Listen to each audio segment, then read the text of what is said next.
पकड़ा गया अबू जुंदाल, कसाब से भी बड़ा आतंकी। कसाब का गुरु है जुंदाल, मुंबई हमले का साजिश करता डेविड हेडली से भी बड़ा आतंकी दिल्ली एयरपोर्ट पर पकड़ा गया। सऊदी अरब से दिल्ली आ रहा था। We are all happy that this is an achievement for the country. पकड़ा गया सबसे बड़ा आतंकवादी। आखिर कैसे बना वो इलेक्ट्रीशियन से आतंकवादी? यह है अबू जुंदाल, मुंबई हमलों का आरोपी, अजमल आमिर कसाब से भी बड़ा आतंकवादी। अबू जुंदाल के यूं तो 26 नाम हैं, लेकिन इसका असली नाम है जबीउद्दीन अंसारी। जबीउद्दीन उर्फ अबू जुंदाल मूल रूप से महाराष्ट्र के बीड का रहने वाला है। महाराष्ट्र के औरंगाबाद से 2 घंटे की दूरी पर है बीड। बीड की इन्हीं गलियों में रहता था जबीउद्दीन, और यह है जबीउद्दीन का घर। जबीउद्दीन का जन्म बीड में 13 नवंबर 1981 को हुआ। इसके पिता इंश्योरेंस एजेंट थे। 10वीं तक जबीउद्दीन ने एक जिला परिषद हाई स्कूल में पढ़ाई की। इसके बाद उसने बीड के इंडियन टेक्निकल इंस्टीट्यूट यानी ITI में दाखिला ले लिया। जबी उर्फ जुंदाल को 3 भाषाएं अच्छे से आती हैं, हिंदी, अंग्रेजी और उर्दू। 2005 में जबीउद्दीन का परिवार बीड के ही गेवराई गांव से हट्टी खाना चलाया। वो यहां पर मास्टर्स डिग्री की पढ़ाई कर रहा था। यही वो वक्त था जिसके बाद वो दुनिया की नजरों से दूर हो गया। पिछले 6 सालों से जबीउद्दीन अंसारी उर्फ अबू जुंदाल दुनिया की नजरों से छुपता छुपाता घूमता फिर रहा था। जांच एजेंसियों के साथ ही ABP न्यूज भी उसकी तलाश में था। मुंबई में 26/11 के हुए हमले के बाद हम भी शक के आधार पर बीड यानी उसके घर तक जा पहुंचे थे। महाराष्ट्र के औरंगाबाद से करीब 2 घंटे की दूरी पर है एक शहर। इस शहर का नाम है बीड। इसी शहर की गलियों में ढूंढते ढूंढते हम पहुंचे वहां जहां रहता है वो शख्स जिसके बारे में पता चला है कि वो भी है अबू जुंदाल। जी हां, बीड के इसी इलाके में है उस शख्स का घर जिसके बारे में सुरक्षा एजेंसियों को पता चला है कि उसका नाम भी अब अबू जुंदाल है। 26/11 में भी अजमल आमिर कसाब ने एक अबू जुंदाल का नाम लिया है।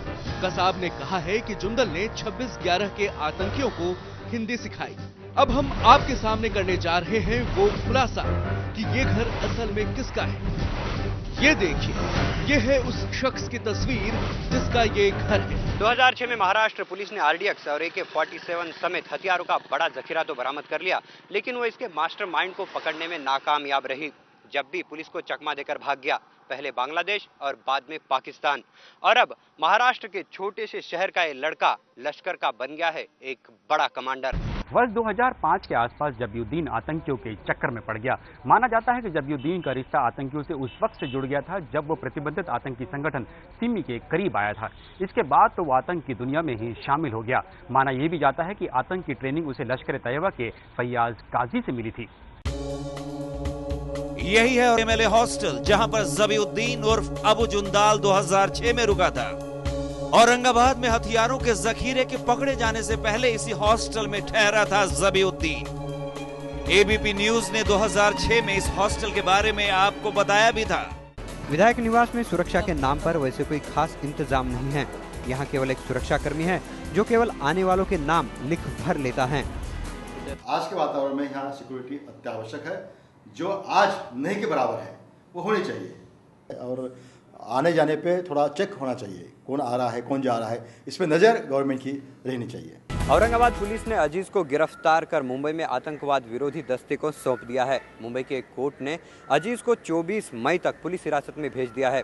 पुलिस अब इन आतंकवादियों से ये जानने की कोशिश कर रही है कि इतने बड़े हथियारों के साथ ये किस तरह के हमले की योजना बना रहे थे।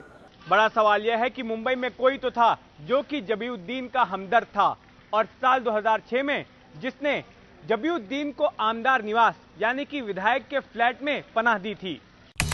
9 मई 2006 की वो तारीख थी जब जबीउद्दीन इसी टाटा सूमो में सवार होकर विधायक फ्लैट पहुंचा था। कुछ देर रुकने के बाद जबीउद्दीन यहां से चला गया। बाद में पुलिस को जब भनक लगी और उसकी गाड़ी का पीछा हुआ तो औरंगाबाद में पुलिस को हथियारों का जखीरा हाथ लगा, लेकिन जबीउद्दीन चकमा देकर भागने में कामयाब हो गया। हथियारों की इस खेप में बड़ी मात्रा में RDX 10 से ज्यादा राइफलें और 2000 गोलियां मिली थी। उस वक्त भी ABP न्यूज ने आपको इस घटना की जानकारी दी थी। जैबुद्दीन अंसारी उर्फ जब्बी, ये वो शख्स है जिसके खिलाफ इंटरपोल ने रेड कॉर्नर नोटिस जारी किया है। इस पर आरोप है आतंक फैलाने का। महाराष्ट्र के आतंकवाद विरोधी दस्ते के मुताबिक औरंगाबाद के पास मिले हथियारों के जखीरे का मास्टरमाइंड यही था। आतंकवाद विरोधी दस्ते के मुताबिक जब जबीउद्दीन अंसारी को इस बात की भनक लगी कि उसके पीछे पुलिस लगी है, तभी वो बांग्लादेश भाग गया। पुलिस हथियार तो पकड़ पाई, लेकिन जबीउद्दीन उनके हाथ नहीं लगा। खास बात है कि बांग्लादेश में उसको जाकर मिलने वाले कुछ आरोपियों को भी आतंकवाद विरोधी दस्ता पकड़ चुका है। औरंगाबाद में हथियारों का जखीरा पकड़ने के बाद पुलिस ने जब तफ्तीश की तो जबीउद्दीन उर्फ अबू जुंदाल के विधायक हॉस्टल में रुकने का खुलासा हुआ। अंगुली उठी परभानी से आने वाली महाराष्ट्र के शिक्षा राज्य मंत्री फौजिया खान पर, लेकिन फौजिया को बाद में क्लीन चिट मिल गई। 2006 में सभागृह में चर्चा हुई थी और उस समय तत्कालीन उप मुख्यमंत्री और गृह मंत्री इन्होंने पूरी चौकसी करने के बाद सभागृह में ये बात कही थी कि आमदार निवास में जो भी नाम लिए जा रहे हैं उनका इस विषय से कोई संबंध नहीं है। फौजिया का आज भी कहना है कि वो हर तरह की जांच को तैयार है, लेकिन सवाल ये है कि कोई तो है जिससे मिलने जबीउद्दीन और अबू हमजा इस विधायक फ्लैट पे पहुंचा था। हर जांच के लिए हमारी तैयारी है, क्योंकि देशद्रोह करने वाला या कोई भी देश के खिलाफ काम करने वाला अगर कोई आदमी हो तो वो निषेधार्ह है और उसके लिए किसी भी हद तक सहकार्य करने के लिए हमारी तैयारी है। ये सवाल आज भी जस का तस है कि उस MLA हॉस्टल में कौन था जबीउद्दीन का हमदर्द। 2006 में औरंगाबाद से भागने के बाद पुलिस ने जबीउद्दीन की तलाश तेज कर दी। जबीउद्दीन को भारत में खतरा महसूस होने लगा। औरंगाबाद से भागने के बाद जबीउद्दीन अंसारी बांग्लादेश चला गया। यहीं पर उसका नाम रखा गया अबू हमजा। यहाँ पर ट्रेनिंग मिलने के बाद वो पहुँच गया पाकिस्तान। पाकिस्तान में जबीउद्दीन उर्फ अबू हमजा उर्फ अबू जुंदाल लश्कर के लिए काम करने लगा। वो 2008 में मुंबई में हुए आतंकी हमले की साजिश में शामिल था। चूंकि वो मुंबई और महाराष्ट्र को अच्छी तरह से जानता था, इसीलिए उसी ने अजमल आमिर कसाब समेत बाकी आतंकियों को ट्रेनिंग दी।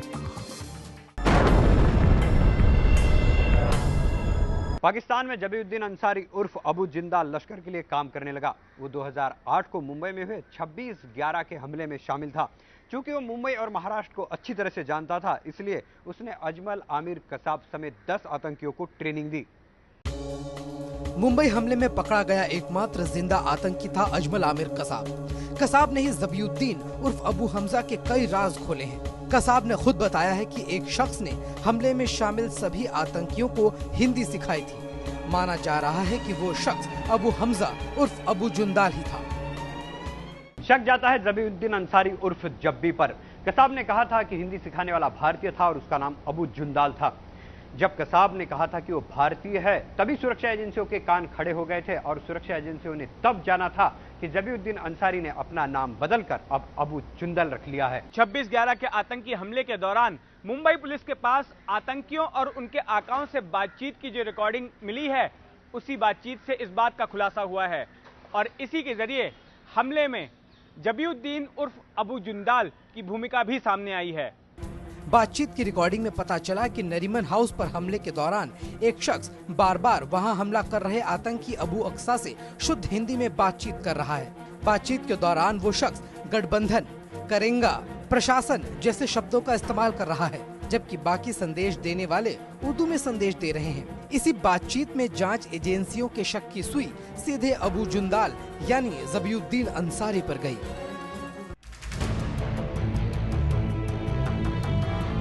अबू जुंदाल पाकिस्तान से निकलकर सऊदी अरब पहुंचा। वो पिछले 1 साल से सऊदी अरब में रह रहा था। करीब साल भर से भारतीय एजेंसियां जबीउद्दीन उर्फ अबू हमजा उर्फ अबू जुंदाल पर नजर बनाए हुए थी। सऊदी अरब में पकड़े जाने के बाद पहचान के लिए उसका DNA टेस्ट तक कराया गया। जुंदाल के पास पाकिस्तान का पासपोर्ट था और खुफिया सूत्रों के मुताबिक सऊदी अरब पर पाकिस्तान का दबाव था कि वो जुंदाल को भारत के हवाले न करे, लेकिन DNA टेस्ट की पुष्टि के बाद जुंदाल को भारत के हवाले कर दिया गया। इसकी आवाज़ महाराष्ट्र में कहीं थाने के आसपास किसी से बात कर रहा था, तो वो वहाँ पे आवाज़ इसकी हमारी एजेंसी ने इंटरसेप्ट की थी और वही एक हमारे पास प्रूफ था जो सऊदी अरेबिया गवर्नमेंट को कन्विंस कर सकता था कि यही वो आदमी है जो कि 26/11 में मास्टरमाइंड भी कह सकते हैं, लेकिन ये एक बहुत बड़ी हेल्प थी। दरअसल जांच एजेंसियां सऊदी अरब में ज़बीउद्दीन नहीं बल्कि एक और बड़े आतंकी को खोज रही थी, क्योंकि वहां पर इंडियन मुजाहिदीन और लश्कर तैयबा के करीब दर्जन भर आतंकी होने की खबर थी। लेकिन एजेंसियों के सूत्रों ने उन्हें बताया कि एक भारतीय आजकल सऊदी अरब में धार्मिक प्रवचन दे रहा है और उसकी गतिविधियां संदिग्ध है। फिर क्या था, उसका फोटो मंगवाया गया और उसे देखते ही एजेंसियों ने ज़बीउद्दीन को पहचान लिया। वो सऊदी अरब में धार्मिक प्रवचन के बहाने भर्ती का काम कर रहा था। इसके बाद करीब 1 साल से सऊदी में रह रहे ज़बीउद्दीन को दिल्ली लाया गया। दरअसल जो माना जा रहा है कि लश्कर तैयबा ने ही उसको वहाँ भेजा था, सऊदी अरब भेजा था, उसकी एक पूरी तरह से उसकी आइडेंटिटी पाकिस्तान की दी गई थी। उसको एक पासपोर्ट दिया गया था, रियासत अली के नाम से दिया गया था और उसके बाद वो वहाँ पर रहकर एक ट्रैवल एजेंसी की आड़ में दरअसल टेररिस्ट फंडिंग कर रहा था भारत में और टेररिस्ट जो है रिक्रूटमेंट कर रहा था, टेररिस्ट इकट्ठे कर रहा था। उसने ये भी खुलासा किया है कि वो जब भारत से बांग्लादेश भागा था तब बांग्लादेश में लश्कर के आतंकी शहीद बिलाल ने उसका पासपोर्ट बनाकर उसे पाकिस्तान भेजा था, जहां उसने लश्कर के कैंपों में ट्रेनर का काम किया।